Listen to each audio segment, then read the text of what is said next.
So first జన్మలో ఏమైనా ఉన్నావు? ఫస్ట్ జన్మలో పామండి. నాగ కార్తికేయ గత జన్మ మనిషివేనా? ఇప్పుడైతే మనిషినే. ఓకే, సెకండ్ జన్మ కూడా ఇద్దరు కలిసే ఉన్నారా? ఇద్దరం కలిసే ఉన్నాం. ఏం చెప్పారన్న మీరు? ఆ జన్మలో ఒక నాగమణి కోసం. గత జన్మలు అవన్నీ గుర్తు వస్తుంటాయి కదా, గుర్తుంటాయి, కొన్ని చెప్పడానికి ఉండదు, దైవ రహస్యాలు ఉంటాయి కదా కొన్ని. పౌర్ణమి రోజు అసలు ఏం జరుగుతుంది మీకు? అంటే పౌర్ణమి రోజు ఆ నాగం పాము అప్పుడు నేను గుడి వదిలిపెట్టుకుంటా అని చెప్పి కూడా ఆ గుడికి సంబంధించిన వ్యక్తులు నేను చెప్పలేదు ఎక్కడే, కానీ మీరు ఇంత ఫైట్ చేస్తున్నారు కాబట్టి ఒకవేళ అక్కడ లేకపోతే మాకు ఏ శిక్ష విధించినా దానికి మేము సిద్ధమే. పక్కా అంటారు? పక్కా. అది అంటే మీకు ఎలా తెలుస్తుంటది అక్కడ ఆ ప్రదేశంలో? మేమే కదా పెట్టింది. జనాలను పిచ్చోళ్ళని చేస్తున్నారా? అనంత పద్మనాభ స్వామికి ఎందుకు టార్గెట్ పెట్టాం? దానివల్ల ఇప్పటి వరకు ఎంత సంపాదించినాం? హాయ్, హలో, నమస్తే, వెల్కమ్ టు క్యూబ్ టీవీ.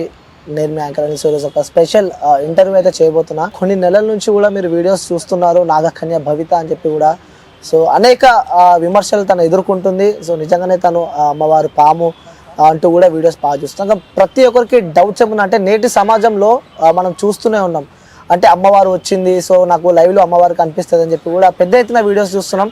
కానీ అవి వాస్తవాలా అవాస్తవాలా అని చెప్పి తెలుసుకునే ప్రయత్నంలో మనం ఇంకా ముందుకు పోతూనే ఉన్నాము. సో గత కొన్ని ఛానల్స్లో తను ఇంటర్వ్యూ ఇచ్చినప్పుడు కూడా సో పోయిన జన్మలో తనకి ఆల్రెడీ మ్యారేజ్ అయిపోయింది అని చెప్పి కూడా, నాగ కార్తికేయ అని చెప్పి కూడా ఒక వ్యక్తితో తనకి పరిచయం, ఆల్రెడీ వాళ్ళకి మ్యారేజ్ అయిందని చెప్పి కూడా మనందరం విన్నాం. కానీ మళ్ళీ కొన్ని నెలల తర్వాత కూడా అదే భవిత తన భర్తతో కలిసి మనకి ఇంటర్వ్యూ ఇవ్వడం జరుగుతుంది. సో చాలా అనేక ప్రశ్నలు ఉన్నాయి. సో బయట నుంచి కూడా నేను భవిత ఇంటర్వ్యూ చేస్తున్నట్టు చెప్పి కూడా పెద్ద ఎత్తున నాకు క్వశ్చన్స్ ఇవ్వడం జరిగింది. సో ఇవన్నిటికీ చూసే ప్రజలందరికీ ఈరోజు ఒక క్లారిటీ ఇవ్వబోతున్నా. అసలు ఏంటి భవిత ఏంటి, ఈ పోయిన జన్మలు ఏంటి, పౌర్ణమి రోజు తనకి చర్మం రాలిపోతుందని చెప్పి కూడా పెద్ద ఎత్తున తను చెప్తుంది. ఈరోజు మన ఇంటర్వ్యూ పూర్తిగా చూడండి. అసలు వాస్తవంగా భవిత నిజంగానే పోయిన జన్మన, అసలు నిజంగా ఫేకా లేకుంటే రియల్ అని చెప్పి కూడా తెలుసుకునే ప్రయత్నం అయితే చేద్దాం. భవిత నమస్తే. అన్న నమస్తే, ఎలా ఉన్నారు? సో ఇది స్క్రిప్ట్ అనుకోవచ్చా లేకుంటే నిజంగానే తీసుకోవచ్చా? నిజమే, షూటింగ్ చేసుకునే వాళ్ళం, స్క్రిప్ట్ రాసి దీని దాకా రామ్ కదా. ఓకే, సో మీరు ఎవరంటే ఏం చెప్తారమ్మా? నేనైతే ఇప్పుడు మనిషినే చెప్తున్నాను. అంటే ఫస్ట్ నుంచి నేను ఇదే చెప్తున్నాను. గత జన్మలో అది, ఇప్పుడు ఇది అని చెప్పాను. ఎన్ని జన్మలు ఉంటాయి మనిషికి? మనిషికి 7 జన్మలు అంటారు. ఓకే, 7 జన్మలు గుర్తుందా? నేను 7 జన్మలు అని చెప్పలేదు, ఇది నా థర్డ్ అని చెప్పాను. థర్డ్ జన్మ అని చెప్పినావు, బట్ నేను అడుగుతున్నా నీకు, సో ఫస్ట్ జన్మలో ఏమైనా ఉన్నావు? ఫస్ట్ జన్మలో పామండి, పాము. సెకండ్ జన్మలో వచ్చేసి రాణి కూతురు చెప్పాను. రాణి ఎక్కడ? రాణి కూతురు అంటే అది వేరే సంబంధించి, అంటే వాటికి నేను సాక్షాత్గా తీసుకురాలేను. కాకపోతే విగ్రహాలు ఉన్నాయి. ఫస్ట్ జన్మ గురించి ఫైటింగ్ అంతా అదే కంటిన్యూ అవుతుంది మాకు. దాన్ని మేము బయటికి అంటే వెనక్కి తీయాలని చెప్పేసి మా ప్రయత్నం అంతే. ఓకే, థర్డ్ జన్మ ఇదే మనిషివేనా? ఇప్పుడైతే మనిషివే. మరి నేను చాలా వీడియోస్ చూసిన నాగం పాము వస్తూ ఉంటది. నాగపాము వస్తుంది కాదండి, నాకు కుబుసం వస్తుంది అని చెప్పాను. అది కూడా పౌర్ణమి రోజు మాత్రమే. అంటే పౌర్ణమి స్టార్ట్ అయినప్పటి నుంచి ఎండింగ్ అయిపోయినాక ఆ కుబుసం అనేది ఊడిపోతుంది. నేను రిపోర్ట్స్ చూపించాను, వీడియో చూపించాను, అయినా సరే ఎవరికి క్లారిటీ లేదు. నేను చీట్ చేయొచ్చు కానీ రిపోర్ట్స్ ఎందుకు ఊడిపోతుంది అంటే ఏం చెప్తారు మీరు? ఇప్పుడు పాముకు కుబుసం అనేది కామన్. అవును, సో నాకు కూడా అలాగే. కాబట్టి మీరు పాము, ఒక జన్మలో పామునండి. ఇప్పుడైతే నేను పాముగా మారట్లేదు, నేను ఇప్పుడైతే మనిషినే అని నేను చెప్పాను. సో దేనికోసం ఈ ఫైటింగ్ అంటే? విగ్రహాలు. అప్పుడు మేము చేసిన పూజలు సంబంధించిన విగ్రహాలు ఇప్పుడు తీయాలనేది. ఎప్పుడు? ఫస్ట్ జన్మ అండి. ఇదంతా ఫస్ట్ జన్మ గురించి మాత్రమే జరుగుతుంది. ఈ పోరాటం గురించి పోరాటం చేస్తున్నాం. మరి సెకండ్ జన్మ రాణిగా ఉన్నావు కాబట్టి అప్పుడు కూడా అదే రిపీట్ అయింది నాకు. అంటే సెకండ్ కూడా విగ్రహాలు తీయడము చేద్దాం అనేది వాటి కోసమే చనిపోయాం మళ్ళీ. ఓకే, సో పక్కన తీసుకొచ్చావు. చెప్పాను కదా, నా పేరు శ్రీనివాస్. నాగ కార్తికేయ గత జన్మ ఫస్ట్ పేరు. సో గతంలో మీరు ఇంటర్వ్యూస్ ఇచ్చినప్పుడు నాగ కార్తికేయని తీసుకొస్తా అని చెప్పి చెప్పడం, ప్రేమిస్తున్నా అని చెప్పాను. తర్వాత వచ్చినప్పుడు మేము దీనికోసం ఫైట్ చేస్తాం, మేము దీని వరకే అని చెప్పాను. తీసుకొస్తాను కూడా ఒకసారి నేను ఆల్రెడీ ఇంటర్వ్యూలు చెప్పానండి. చెప్పిన తర్వాత కూడా ఎవరికి మైండ్ కి స్ట్రైక్ అవ్వలేదు. ఫస్ట్ అయితే నేను రివీల్ చేసేసాను ఇతనే అని చెప్పేసి, బట్ మీడియా ఎవరు చూడసారో, జనాలు చూసారో లేదో, గమనించారో లేదో నాకు తెలియదు. ఫస్ట్ చూపించాను, మళ్ళీ సెకండ్ టైం కూడా నేను చూపిస్తున్నా. ఓకే, సెకండ్ టైం కూడా చూపిస్తున్నారు. సో మీ పేరు చెప్పారన్నా? పూర్వజన్మలో నాగకార్తికేయ, ఓకే. ఈ జన్మలో? ఈ జన్మలో శ్రీనివాస్. సెకండ్ జన్మలో? సెకండ్ జన్మలో ఒక రాజు. రాజు? రాజు కూతురా? రాజు కూతురు కాదు, రాణి. ఓకే, సెకండ్ జన్మ కూడా ఇద్దరు కలిసే ఉన్నారా? ఇద్దరం కలిసే ఉన్నాం. ఫస్ట్ జన్మలో కూడా కలిసి ఫస్ట్ 2 times కలిసే ఉన్నామండి. మరి థర్డ్ జన్మకి ఏమైందంటే ఏం చెప్తారు మీరు? థర్డ్ జన్మలో నేను ముందు పుట్టాను, అమ్మాయి లేటుకు పుట్టింది, వయసులు తేడా ఉన్నాయి. నాకు 52, అమ్మాయికి 22. ఒక దైవ కార్యానికి పుట్టాం కాబట్టి దైవ కార్యం, ఆ విజయనగరం టెంపుల్లో విగ్రహాలు బయట ఉన్నాయి, ఆ విగ్రహాలు తీసి అభిషేకాలు చేసి పునఃప్రతిష్ఠ చేయాలని ఆ రోజు సంకల్పం అనుకున్నాం. ఈ రోజు అది నెరవేర్చడానికి నా సహకార్యాలు అందిస్తానని అమ్మాయికి సపోర్ట్ చేయడానికి నిలబడ్డాను. తర్వాత నెక్స్ట్ వచ్చేసి అనంత పద్మనాభ స్వామి టెంపుల్ కేరళ, ఆ యొక్క ఆరోగ్య తలుపు తెరవడానికి మేము చేస్తున్న ప్రయత్నం. ఫస్ట్ జన్మలో తెలుసు మీకు? తెలుసు. మళ్ళీ ఎలా మీకు టచ్ లోకి వచ్చాడు తను? ఇప్పుడు అంటే మీడియాలో నేను చెప్పాను, ఇంటర్వ్యూ చేసినప్పుడు ఇంటర్వ్యూ చూసిన తర్వాత తనకు కాల్ చేశాడు. నాకు ఫోటో చూపించండి. ఫస్ట్ అయితే నేను ఎవరితో మాట్లాడనండి, మా మమ్మీనే మాట్లాడుతుంది, నా ఫోటో చూపించండి అమ్మ, నన్ను గుర్తుపడుతుంది అని తను చెప్పాడు. చూపించాడు, గుర్తుపట్టాను. మమ్మీ తెలుసుకోవాలి ఇతను ఏంటి సంబంధం, అసలు ఎందుకు వెళ్ళాలనిపిస్తుంది, ఎందుకు చూడాలనిపిస్తుంది, ఫస్ట్ తెలుసుకోవాలి నా విషయాలు చూడాలనిపిస్తుంది. తర్వాత వచ్చేసి నా గురించి కొన్ని చెప్పాడు. ఫస్ట్ నా గురించి అయినా కొన్ని అయినా సరే తను ఎలా చెప్పగలిగిండు, మామూలు మనుషులకి అసాధ్యమైన పనులన్నీ తను ఎలా చెప్పాడు అని నేను తెలుసుకోవాలని వెళ్ళాను. ఏం చెప్పారన్న మీరు? ఈ అమ్మాయి గత జన్మలో చేసినాయి అంటే కోనేరులో స్నానం చేయడము, శివలింగాన్ని తయారు చేసి అభిషేకించడము, ఇవన్నీ ఆ జన్మలో ఒక నాగమణి కోసం కాపాడడం కోసం చనిపోయిన సంఘటన, దుష్టులు, కొన్ని దుష్టపాములు కూడా ఉంటాయి కదా, అప్పుడు ఇచ్చాదారి నాగులు, సగం మనుషులు సగం పాములు ఇట్లా ఉంటాయి, వాళ్ళ నాగమణి కోసం అంతం చేయడం, ఇవన్నీ చెప్పాను అమ్మాయి. చెప్పినప్పుడు ఇది నిజమేనా అంటే నేను ఇవన్నీ మీడియాలో చెప్పలేదు కదండి. ఫస్ట్ అయితే నేను మీడియాలో చెప్పనప్పుడు అతనైనా సరే ఫేక్ అని నేను రిలీజ్ చేసుకోవాలి కదా, నాకు సిమ్టమ్స్ ఏంటి, అతనికి ఉన్న సిమ్టమ్స్ ఏంటి, అప్పుడు జరిగినదంతా చెప్పాలి కదా, కథ మొత్తం మాకు చెప్పాలి కదా, అప్పుడు ఏమేమి జరిగింది ప్రతిదీ పర్టికులర్ గా నాకు చెప్పాలి. చెప్పండి నేను కూడా రష్ చేయకూడదు. ఏ మనిషి అవును నేను నాగకార్తికేయను అని వస్తూ ఉంటారు, వచ్చినంత మాత్రాన మనము వాళ్ళని కన్ఫర్మ్ చేసుకోకుండా నాకు కూడా గుర్తున్నప్పుడు అతనికి ఖచ్చితంగా గుర్తు ఉంటుంది. ఒకరికి గుర్తు లేకపోతే ఇంకొకరికి గుర్తు అనేది ఉండదు కదా. ఒక కార్యం కోసం వచ్చినప్పుడు ప్రతిదీ వాళ్ళకి పిన్ టు పిన్ గుర్తుంటుంది. ఓకే, సో ఇప్పుడు మీ పరిచయం మళ్ళీ థర్డ్ జనరేషన్ లో ఏర్పడ్డది. ఎప్పుడు మీరు మీట్ అయినప్పుడు కొన్ని సంఘర్షణలు అయినాయని చెప్పి కూడా మీరు చెప్పడం జరిగింది. సో ఇలా వర్షం పడడం, ఆ వర్షం నేను ఆల్రెడీ చెప్పాను, వర్షం పడుతుంది అంటే కనుక మేము కలిసి ప్రకృతి వల్లనే కలుస్తాం అని చెప్పా. అంటే అప్పుడు మార్పులు జరుగుతాయన్న, వర్షం పడింది, ఉరుములు, పెద్ద గాలి, వాన, ఇవన్నీ జరిగాయి. కలిసినప్పుడు తీసుకొచ్చింది జరిగినప్పుడు అంటే నన్ను మీట్ అయినప్పుడు ఇక్కడ నుంచి మొదలైన కాడి నుంచి అక్కడికి నేను ఇంటి దగ్గర స్టార్ట్ అయినప్పటి నుంచి వర్షమే. గుంటూరు వచ్చేంత వరకు పడుతూనే ఉంది. మీ రియాక్షన్ ఏంటి ఫస్ట్ చూడగానే? అమ్మాయి దైవ కార్యం నాకు తెలిసిపోయింది, తెలుసుకున్నా. ఈ అమ్మాయి నాగకన్య కాదని చాలా మంది విమర్శలు చెప్తున్నారు కదా, ఈ అమ్మాయి నాగకన్య, నిజమైన నాగకన్య నిరూపించాలనుకున్నా. నిరూపించి ఈ అమ్మాయి చేయబోయే విగ్రహాలు అవి బయటికి తీసి ప్రజల చేత పూజలు అందుకునేలా చేయాలి, సపోర్టింగ్ నిలబడాలని పిలిపించి సపోర్టింగ్ గా నిలబడ్డారు. ఓకే, మీ ఇద్దరు కలయిక థర్డ్ జనరేషన్ లో కలిసినప్పుడు గత జన్మలు అవన్నీ గుర్తు వస్తుంటాయి కదా? గుర్తుంటాయి, కొన్ని చెప్పడానికి ఉండదు, దైవ రహస్యాలు ఉంటాయి కదా కొన్ని. దాంట్లో ఒకటి చెప్పడం వల్లే నాకు చాలా రూమర్స్ వస్తున్నాయి. చెప్పనప్పుడేమో చెప్పలేదని చెప్పారు, చెప్పిన తర్వాతనేమో మళ్ళీ దానికి ఒకటి పెట్టారు. అంటే నిజాలు చెప్పే కొద్దీ నిజాలు చేదుగా ఉంటాయి అన్నమాట, తీసుకోలేరు కొంతమంది. ఆ నిజం చెప్పింది నేను, తర్వాత తీసుకోలేంది వాళ్ళు. లైక్ ఇప్పటిదాకా మీరు చెప్తూ ఉంటే నేను మగధీర సినిమా చూసిన ఒకటి, మగధీర మగధీర ఇద్దరు కలిసినప్పుడు ఇలా పెట్టుకున్నప్పుడు చెప్తున్నా, ఇట్లా ఒకదాని ఒకటి కరెంట్ పాస్ అయ్యి పైనుంచి మెరుపులు వస్తాయి కదా, అలాంటి స్టోరీ అంటే పాత రకమైన స్టోరీ మీరు ఏదైనా చెప్తున్నారేమో అని చెప్పి కూడా నేను ఆ స్టోరీ చెప్పొచ్చు అనుకో. అమ్మాయి ఎలా చెప్తుంది? అదే సేమ్ అనేది తనకి నాకు ఎలా గుర్తుందండి.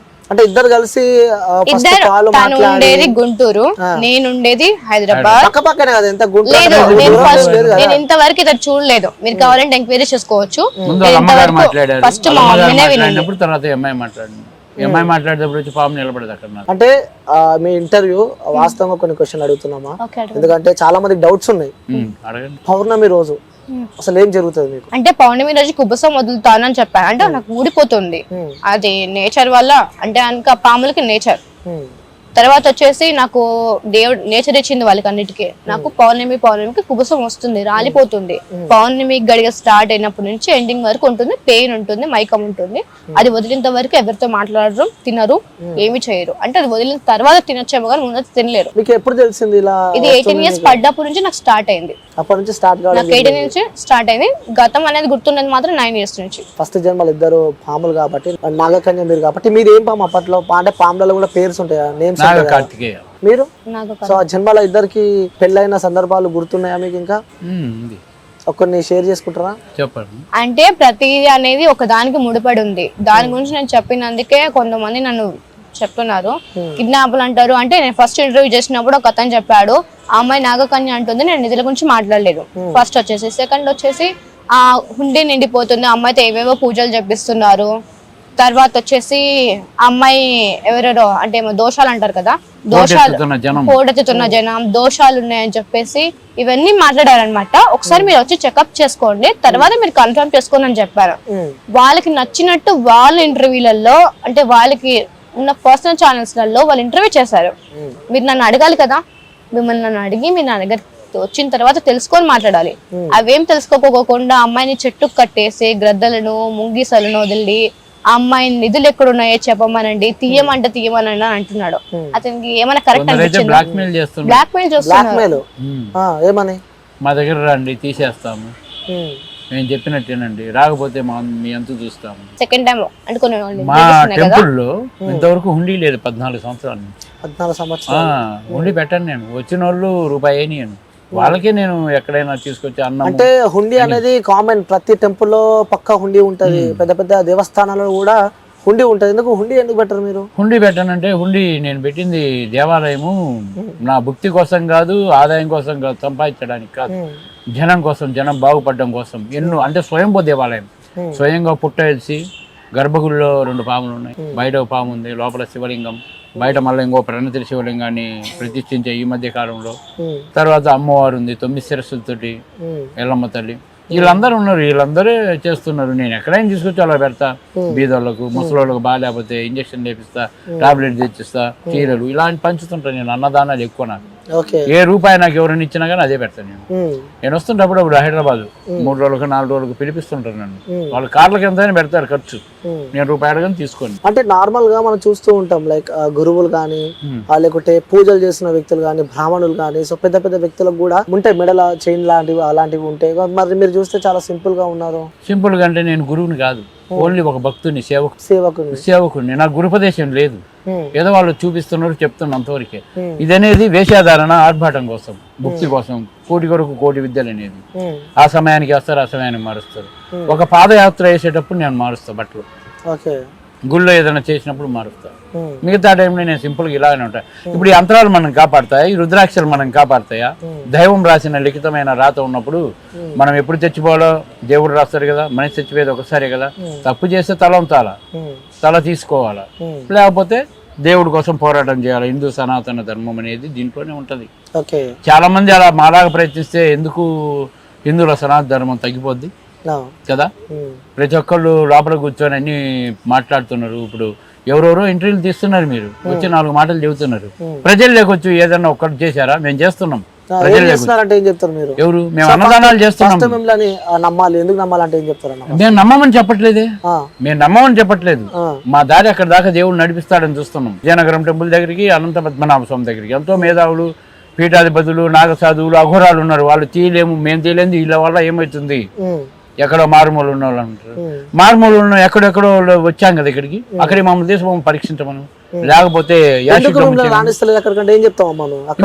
అక్కడికి పోవడానికి ప్రయత్నించాలి. ఒక కొన్ని వాయిస్ రికార్డింగ్ నేను వినడం జరిగింది. సో నిజంగా నాగం పాము అప్పుడు ఆ గుడి వదిలిపెట్టుకుంటా అని చెప్పి కూడా గుడికి సంబంధించిన వ్యక్తులు కాదు. అతను ఏమన్నాడంటే కెమెరా ముందు పామే చూపించు, నేను గుడిని వదిలేస్తా. నేను చెప్పలేదు ఎక్కడే కానీ నేను పాముగా మారుతాను, ఈ జన్మలో పాముగా మాట్లాడతాను, నేను ఎక్కడ చెప్పలేదు. అవును. అప్పుడు నువ్వు మారమంటే నేను ఎలా మారుతాను? ఇప్పుడు మంచిగా వచ్చింది కార్యం కోసం మాత్రమే, మా పని మేము చేసుకోవాలి. మీకు మళ్ళీ ప్రూవ్ చేసుకోవాలంటే మేము తీసిన తర్వాత మీరు నిజమని నమ్మచ్చు. మీరు అయితే ఫస్ట్ అతను ఏమన్నాడు, నేను అమ్మాయిని కలవలేదు, అమ్మాయితో నేను మాట్లాడలేదు. తర్వాత సెకండ్ ఏమన్నాడు, నీ అమ్మాయి వచ్చి చికెన్ తినింది జాగ్రత్తతో కలిసి అనింది. మరి అలాంటప్పుడు నువ్వు నన్ను కలవనప్పుడు నేను చికెన్ తినే విషయం నీకు తెలుసు. ఒకవేళ తిన్నా అనుకుంటే, నేను నాన్ వెజ్ తిన్నానండి, నేను తినలేదండి. ఒకటి నాకు ఎగ్స్ పడవు, చికెన్ పడదు, నేను ఓన్లీ పాలు తాగుతాను. అది కూడా నాకు ఎక్కువ, నేను రైస్ కూడా తీసుకోను. నేను అప్పుడప్పుడు మాత్రం రైస్ తీసుకుంటాను. నాగమ్మ తల్లికి ఎగ్స్ పడితే కదా అమ్మవారికి ఏదో మామూలు బాగుందంటే దైవత్వం ఉన్న వాళ్ళు ఎక్స్ అంటే ఎక్స్ లో కోడి ఉంటుంది కదా, కోడి చాలా మంది పెడుతూ ఉంటారు. వాళ్ళ మూఢనమ్మకాల నుంచి పెడుతుంటారు. అనాది కాలం నుంచి వచ్చిన ఆచారం కదా అది. పాలు బస్తరు, గుడ్లు పెడతారు, సలివిడి పెడతారు, సద్దలు పెడతారు. ఇప్పుడు మేము ఏమనుకునేది అంటే మీడియా ముందు, ప్రజల ముందు సమక్షంలో తీయాలి. తీసి అభిషేకాలు జరిపించి పునఃప్రతిష్ఠ జరిపి, ఒకవేళ మీరు ఇంత ఫైట్ చేస్తున్నారు కాబట్టి ఒకవేళ అక్కడ లేకపోతే మాకు ఏ శిక్ష విధించినా దానికి మేము సిద్ధమే. పక్కా అంటారు. పక్కా. అది టెంపుల్ కూలగొట్టేది ఏం లేదు.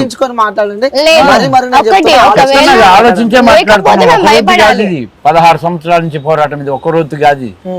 ధ్యానాలు చేసుకుంటూ మా పనులు మేము చేసుకుంటూ ఎవరి దగ్గర రూపాయి తీసుకోకుండా. ఇప్పుడు టెంపుల్ దగ్గర కాదు, టెంపుల్ ముందుంది. ముందున్న దాన్ని తీయడానికి ఇవ్వచ్చు పర్మిషన్. టెంపుల్ కూడా కట్టాలి, టెంపుల్ కింద లేనే లేదు. అది అంటే మీకు ఎలా తెలుస్తుంటది అక్కడ ఆ ప్రదేశంలో? మేమే కదా పెట్టింది. మాకు ఆ గత జన్మ గుర్తొచ్చింది కాబట్టి మీరే పెట్టారు. ఏమేమి పెట్టారు చెప్పండి. ఇప్పుడు ఆ ప్రదేశంలో ఏం పెట్టినారంటే ఏం చెప్తారు? శివలింగం ఉంది, దేవుడు సంబంధించి ఉన్నాయని చెప్పిన. అంతకన్నా నేను ఏ విషయంలో గుప్త నిధుల గురించి ఎక్కడా మాట్లాడలేదు. కావాలంటే మీరు చూసుకోండి మళ్ళీ. ఇప్పుడు మీరు ఇక్కడ ఈ ప్రదేశంలో ఉన్నారు కాబట్టి ఇక్కడ చుట్టుపక్కల ఏమన్నా ఉన్నాయా? లేవు. మీరు ఎక్కడెక్కడ పెట్టినారు? అప్పుడు మేము అక్కడ పెట్టింది నేను చెప్పానండి, అది ఒకటే మేము పెట్టింది. ఇద్దరు కలిసి పెట్టినారా? శివలింగం మేము చేసే పూజ శివలింగమే అది. అప్పుడు దాని వెళ్ళిపోయింది. సో ఇవన్నిటికీ సరే నేను నమ్ముతున్నా కాబట్టి సో జనాలు కింద కామెంట్లు జనాలను పిచ్చోళ్ళని చేస్తున్నారా? ఎలా గుర్తొస్తుంది అంటే అంత పిచ్చోళ్ళ కనిపిస్తున్నారా? సరే, జనాలను పిచ్చోళ్ళని చేస్తే మాకు ఒరిగేది ఏముంది? మేము చేసే పనులకు మా పనులు వదిలేసి దీంట్లోకి రావాల్సిన పని లేదుగా. అనంత పద్మనాభ స్వామికి ఎందుకు టార్గెట్ పెట్టాం? దాని వల్ల ప్రళయం వస్తుంది, ప్రజలు నానాకు ఇబ్బంది పడుతుండే, అనేక వైరస్ వస్తుంది. దాంట్లో ఉన్న ఒక శక్తుల ఆహాకారాలే శక్తి రూపంలో వచ్చేసి జనం. ఇప్పుడు అరుంధతి సినిమా చూసారా? వాడు సమాధిలో ఉన్నాడు, వాళ్ళలోంచి వచ్చిన గాలి జనాలను ఎంతటి వైరస్ చేస్తుంది, అలానే ఇది జరుగుతుంది. ఆ టెంపుల్ తీయొచ్చు కదా, మరి ఇంతమంది పెద్ద పెద్దోళ్ళు మేము వెళ్తామంటున్నాం కదా, మరి తీయలేకపోతే మమ్మల్ని లోపల తోసేమను డైరెక్ట్ చెప్తున్నారు. డైరెక్ట్ చెప్తున్నాం. మమ్మల్ని ఏం చేసినా సరే మిమ్మల్ని ఒక్కరోజు నాగబంధాలు ఏందో మేము చూసుకుంటాంగా. అంటే మాకేం మంత్రాలు రావు, వేదాలు చదవలేదు, ఏం చదవలేదు, ఓన్లీ జ్ఞానం. గుర్తొస్తుంటా మనం పడుకున్నప్పుడు పోయిన జన్మల ధ్యానం చేసినప్పుడే. ఇప్పుడు ఒకసారి గుర్తొచ్చినప్పుడు ట్యాబ్కు గుర్తు రావాల్సిన పని ఏం లేదు. మనం చేయబడిన పని రేపటి విషయం ఏంటి చెప్పేది. ఇక్కడికి ఆజ్ఞ ఉంది కాబట్టి మేము రాగలిగాం. ఎక్కడెక్కడో స్టూడియోలు అందరు పిలిచారు కానీ నేను అక్కడికి రాను. ఇక్కడికి రావాలంటే ఇక్కడికి ఎవరు వస్తారని వాళ్ళ అమ్మగారు అన్నారు. లేదు, వస్తారు ఖచ్చితంగా. శివాజ్ఞ లేదు, సీమైన ఉంటుంది కాబట్టి శివాలయం కాబట్టి వస్తారన్న. అప్పుడప్పుడు ఫోన్లు చేయమని చేశారు, వచ్చేసారు. అవును, వచ్చేసారు. అంటే మీరు ఎప్పుడైనా నాగకన్య కాబట్టి సో ఈ జనరేషన్ లో ఇప్పుడు ప్రజెంట్ ఉన్న సిచ్యువేషన్ లో ఆ పాములు మీకు కనిపించడం కానీ? నాకైతే పాములు కనిపిస్తాయని నేను చెప్పాను. నాకైతే దైవ సర్పాలు అనేవి ఎవరికి కనిపించవండి. దైవ సర్పాలని నేను చూసాను, నార్మల్ సర్పాలని నేను చూసాను. నార్మల్ సర్పాల దగ్గరికి వెళ్ళినప్పుడు నాకు భయం అనిపించదు. ఆ పాములను చూసినప్పుడు నాకేం భయం అనిపించలేదు. భయం అవుతుంటుందా మీకు? నాకు అసలు భయం అనిపించదు. నార్మల్ పాములను చూస్తూ ఉంటాను. ఏం లేదండి, అసలు భయపడదు. నాకైతే భయం లేదు. ఎక్కడ కనిపిస్తుంటాయి మీకు ఎక్కువ దైవ పాములు అంటే? దైవ పాములు అంటే నాకు కనిపిస్తూనే ఉంటాయి. అంటే ఏ ప్రదేశాలు ఎక్కువ ఉంటాయి అంటారు? ఏ ప్రదేశాలు కాదండి, మనం చూడాలనుకుంటే అవి మా టెంపుల్ చేస్తారు. ఎవరికి దర్శనం లభిస్తుంది ఆ టైంలో. కనిపిస్తాయా మాకు? అదే ఎవరు అదృష్టవంతులు ఆ టైంలో లభిస్తాయి. చాలా మంది చూసిన వాళ్ళు కూడా. దైవ సర్పాలు బయటికి రావు, కాకపోతే కొన్ని కార్యాల కోసం వాడికి తప్పక వాడు బయటికి రావాల్సి వస్తుంది. మాట్లాడితే పాములు ఎందుకు మాట్లాడతాయండి? గత జన్మలో ఉన్నారు కాబట్టి ఆ భాష ఆ భాష, ఈ భాష భాష. పాములు కూడా వేరే భాష ఉంటుందా? పాములు కింద ఉంటుంది. వాళ్ళు కూడా ఇచ్చారూపధారిని నాగినీళ్ళ టైప్ లో ఉన్నారు. అప్పుడు మామూలు భాష అది. అవునవునవును, తెలుసా మీకు? ఇంతవరకు కింద పాము, పైన మనిషి. కొన్ని పాములకి ఎలా ఉంటాయి, మొత్తం మనిషి తల వరకు పడగా. ఇప్పుడు కూడా భూగృహాల్లో ఉన్నారన్నది కొన్ని శాస్త్రజ్ఞులు చూసాను, కొన్ని వీడియోస్ కూడా చూసాను. అలాంటివి ఇంకా ఉన్నాయి. నా జన్మ గురించి మీరు చెప్తారా? అంటే ఇప్పుడు ఒక వ్యక్తి మీ జన్మ గురించి మేము చెప్పడానికి ఒక వ్యక్తి వచ్చింది మీ దగ్గరికి, సో మిమ్మల్ని నమ్మి మీరు దైవ భక్తితో కూడా మీ దగ్గరికి రావడం జరిగింది. సో భక్తికి మంచి చెడులు ఏమైనా చెప్పండి చెప్తారా భక్తులు? ఆ టైంలో ఆ దేవుడి ఆజ్ఞ శివుడి ఆజ్ఞ ఉంటే ఖచ్చితంగా చెప్తాం. సో ఇప్పుడు ఏమైనా చెప్పగలుగుతారా? ఇప్పుడు చెప్పడానికి రాలేదు, గుడి దగ్గరనే ఉన్నాము, ఇంటర్వ్యూ ఇవ్వడానికి వచ్చాము. ఇంటర్వ్యూలోనే ఇంటర్వ్యూ ఇవ్వడానికి వచ్చినప్పుడు ఇలాంటి ప్రశ్నలకు మేము బతకడం కాదు కదా. మీరు అన్నట్టు రెడీ ఓకే ఓకే ఓకే. ఇప్పుడు కరెక్టే, ఎనీ టైం ఉండదు కదా చెప్పడం. ఇప్పుడు నేను చెప్పాను కదా ఇందాక, అమ్మవారు ఏ టైంలో అంటే ఆ టైంలో రాదు. అంటే మనం బాగా చూస్తున్నాం కదా ఈ మధ్యలో ఎప్పుడు పడితే అప్పుడు అమ్మవార్లు వచ్చిన ఎట్లా వస్తాయి అమ్మవార్లు? ఏ టైం పడితే అమ్మవారు రావడానికి నైట్ టైంలలో ఏం రాదు. అమ్మవారు వస్తే మనిషి కోలుకోలేరు, శరీరం కూడా. సో నాకు చాలా డౌట్ ఇది, ఈ డౌట్ చెప్పండి నాకు. చాలా మంది వ్యూవర్స్ కూడా తెలవాలి, అసలు అమ్మవారు ఎప్పుడు వస్తుంది? ఒక టైమింగ్ ఉంటది, ఆదివారము, శుక్రవారము, మంగళవారం, గురువారం కూడా కొన్ని వస్తాయి. ఉదయము 5 నుంచి 8 లోపు, 9 లోపు, 10 వరకు ఉంటారు, మిగతా టైంలో ఉండరు. సాయంత్రం ఇంక ఉదయం నుంచి ఏం భోజనం చేయకపోతే సాయంత్రం పూట ఒక అరగంట. అంటే పవిత్రమైన ప్లేస్ లో వస్తుంది, అపవిత్రమైన ప్లేస్ లో కూడా అమ్మవారు వస్తుంది అంటే? పవిత్రమైన ప్లేస్ లో వస్తుంది. ఎమర్జెన్సీగా కావాల్సినప్పుడు అమ్మవారు రావాలన్నప్పుడు ఏ స్థలమైనా ఆమె రావచ్చు. ఇప్పుడు పవిత్రమైన ఈ స్థలం అనుకుంటున్నావు, పవిత్రమైన స్థలం ఇది పవిత్రంగా ఉందా? భూమి ఉందా? ఉందంటారా? ఇప్పుడు మనం ఉన్న ప్రదేశం అయితే నేను పవిత్రమే అనుకుంటున్నాను. నేను పవిత్రంగా ఉంటే దేవాలయం వెలిసిందిగా. అదే కదా నేను చెప్పాలి. సో ఆల్రెడీ 3 జన్మలు మీకు తెలుసు కాబట్టి, మనం 3వ జన్మలు ఉన్నాం కాబట్టి, సో నెక్స్ట్ ఇంకా జన్మలో మీరు ఎలా ఉండబోతున్నారంటే ఏం చెప్తారు? ఆ జన్మ గురించి ఊహించదలుచుకోలేదు. ఈ పోయిన జన్మలో పోయింది, ఈ జన్మలో సాధించాలనుకుంటున్నాం అంతే. అదే పోయిన జన్మ సాధించలేకపోయినారు, ఈ జన్మలో సాధిస్తారని తప్పనతో ముందుకెళ్తున్నారు. సో ఒకవేళ ఈ జన్మలో కూడా మీరు సాధించాలని నమ్మకం ఉంది. సాధించకుంటే అంటున్నారు సాధిస్తాం, చేస్తాం పక్కా అంటారు. సో చాలా శక్తులు అడ్డం వచ్చినా గానీ, ప్రభుత్వాలు అడ్డం వచ్చినా గానీ, పోలీస్ వ్యవస్థ అడ్డం వచ్చినా గానీ, తప్పు చేసామా పోలీస్ వ్యవస్థ ఏమైనా చేయడానికి? అడ్డుకుంటే మీ పరిస్థితి ఏంటి అంటారు. నేను అడ్డుకోవడానికి తప్పు ఏం చేయలేదు కదండి. ఒక విగ్రహాల కోసం మా ఫైటింగ్, వేటి కోసం మేము ఫైట్ చేయట్లేదు కదా, దానికోసమే. కాబట్టి అది మంచి పని కాబట్టి అందరూ హెల్ప్ చేయాలి, కానీ దానికి మీరు రూల్స్ పెడితే ఎట్లా అండి? ఓకే, సో ఇంకోటమ్మా వాస్తవంగా చెప్పాలి, నాకు ఇది ఇప్పటి వరకు ఎంత సంపాదించిన? రూపాయి సంపాదించలేదు. కాబట్టి మీరు చెక్ చేసుకోండి. పక్కా అంటారు? పక్కా. నిజంగా నిజంగా నిజంగా చెప్పాలి? నిజంగా చెప్తున్నా. పక్కా అంటూ పక్కా. మళ్ళీ ఒకసారి అడుగుతున్నా, కన్ఫర్మ్ చేసుకోండి కావాలంటే. నేను రూపాయి ఒకటి, నేను ఎవరు వచ్చినా సరే నేను ఇంతవరకు ఎవరికి ఇది ఇదని చెప్పలేదు. నేను ఎవరికి చెప్పలేదు. నేను రీసెంట్ గా బయటకు వచ్చాను, వచ్చినప్పటి నుంచి మీరు కావాలంటే చూసుకోవచ్చు. నేను గుళ్ళలోనే ఎక్కువ ఉన్నాను కానీ ఇంట్లో లేను ఎక్కువ. ఇంతవరకు సంపాదించలేదు. నేను సంపాదించలేదండి. ఎందుకు అడుగుతున్నా ఈ ప్రశ్న అంటే చాలా మందికి డౌట్ ఉంది. ఒకటి, మీడియా దగ్గరికి వచ్చింది ఫ్రేమ్ అవ్వడానికి, వీళ్ళకి నయం చేస్తుంది డబ్బుల కోసం అయితే కనుక నాకు ఇక్కడికి రావాల్సిన అవసరం లేదు. ఇంకో చాలా విజయాలు ఉన్నాయా, వాటిని ఉపయోగించుకోవచ్చు, ఎవరైనా సంపాదించుకోవచ్చు. మన కష్టంతో మనం సంపాదించుకోవాలి. ఒకరి గురించి ఇలా అబద్ధాలు చెప్పేసి సంపాదించుకోవాల్సిన అవసరం నాకు లేదు. సంపాదన కోసం కాదు, పోరాటం కోసం. అంటే ఫస్ట్ నుంచి మేము దేనికోసం అయితే చేస్తున్నామో అది ఇప్పుడు కూడా కొనసాగుతుంది. శివలింగాలు తీసే వరకు ఆ పోరాటం మాత్రం ఆగదని చెప్పి చెప్తున్నారు. ఓకే, సో మీకు ఏమైనా సిమ్టమ్స్ వస్తుంటే అన్నప్పుడు ఆ జన్మకి సంబంధించినవి వస్తుంటది. ఎక్కువ పద్మనాభ స్వామి టెంపుల్ తెరవాలని సూచిస్తుంటది. అంటే కొంచెం సిమ్టమ్స్ వస్తుంటాయి, లైక్ నాగమ్మ పైకి రావడం కానీ, నాగంపం కానీ, అలాంటివి ఎప్పుడైనా సందర్భాలు? నాకేం రాదు, అమ్మవారు నాకైతే పూనదు. ఓకే, ఒక జ్ఞానంతో తెలుస్తుంటాయి అంతవరకే, అది మైండ్ తెలుస్తూ ఉంటుంది. ఓకే, రైట్ అమ్మా, థ్యాంక్ యూ. సో మీరు ఏదైతే పోరాటం చేస్తున్నారో అక్కడ మమ్మీ నెంబర్ స్క్రోల్ చేయండి. ఎవరైతే బ్యాడ్ కామెంట్స్ చేస్తున్నారో వాళ్ళందరికీ నేను ఒకటే చెప్తున్నా, నిజం తెలుసుకోకుండా నిజంగా చేసుకోండి. నేను ఆల్రెడీ కొన్ని ఇంటర్వ్యూలో నెంబర్ రివీల్ చేశాను, బట్ అయినా సరే కామెంట్ చేస్తున్నారు. ఒకటి, నేను వాళ్ళకి ఏం చెప్పాలనుకున్నా, మీరు కామెంట్ చేసేదేదో, మీరు టైప్ చేసే ఆ టైం ఏదైతే ఉందో ఆ టైం కి ఫోన్ చేసి మీకు డౌట్ డైరెక్ట్ ఫోన్ చేసి వచ్చి కలిసి ఒకటి, నిజం తెలుసుకోకుండా ఎవరు మాట్లాడద్దు. నిజం ఉంటే ఎప్పటికైనా నిజం బయటకు వస్తుంది. అబద్ధం అనుకోండి ఎప్పటికైనా సరే బట్ట బయలవుతుంది. ఓకే, సో ధైర్యంగా మీ నెంబర్ పెట్టమని చెప్తున్నారు. So thank you so much అన్న. సో మీ పోరాటం కొనసాగాలని చెప్పి కూడా మనస్ఫూర్తిగా కోరుకుంటున్నా. మీరైతే దైవ కార్యాల కోసం పోరాటం చేస్తారో మనస్ఫూర్తిగా అది నెరవేర్చాలని చెప్పి కోరుకుంటున్నా. సో ఇంటర్వ్యూ ఇచ్చినందుకు థ్యాంక్ యూ అన్న. థ్యాంక్ యూ సో మచ్ అన్న. Thanks brother.